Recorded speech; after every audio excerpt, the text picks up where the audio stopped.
Good morning and welcome to today's International Space Station Update Hour. You're joining us now inside of Mission Control Houston, where the Orbit 2 team is currently on console monitoring systems on board the orbiting laboratory.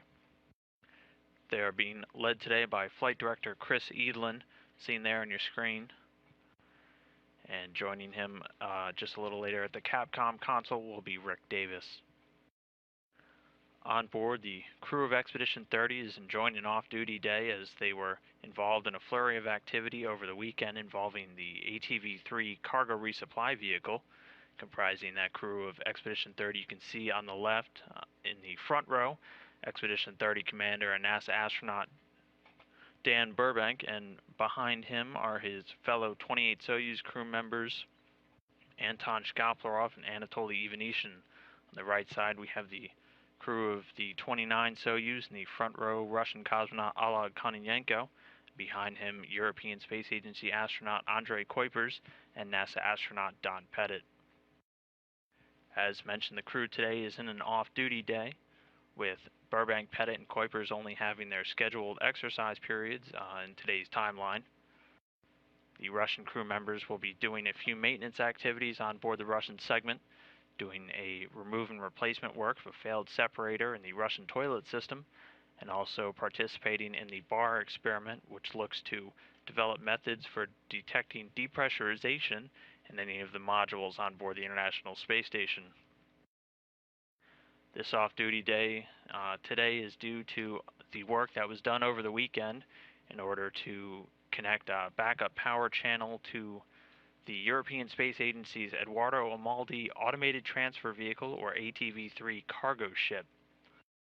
This was necessary after a power failure. The primary channel of the system providing power to this ATV vehicle, the Russian Equipment Control System, or REX, failed late Thursday during air scrubbing of the interior of the ATV. So all day Saturday, the crew, in order to prepare for a potential undocking, were busy removing cargo using a checklist and giving up their off-duty time on Saturday to unload any of the critical cargo from ATV early on Saturday morning.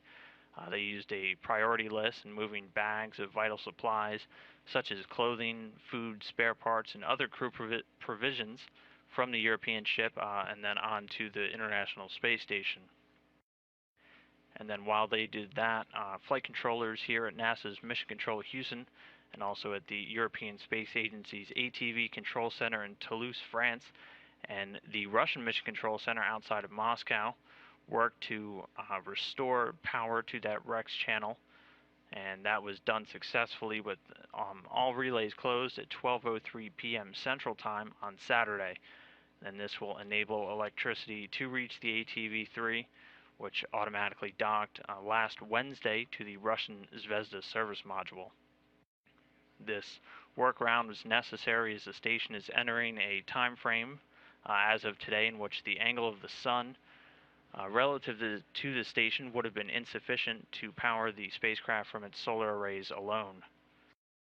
And then following all of these activities, a planned reboost occurred on Saturday on schedule at 4:54 p.m. Central Time, which involved a 6-minute and 51-second firing of the ATV's primary thrusters, raising the station's orbit by about 2 statute miles.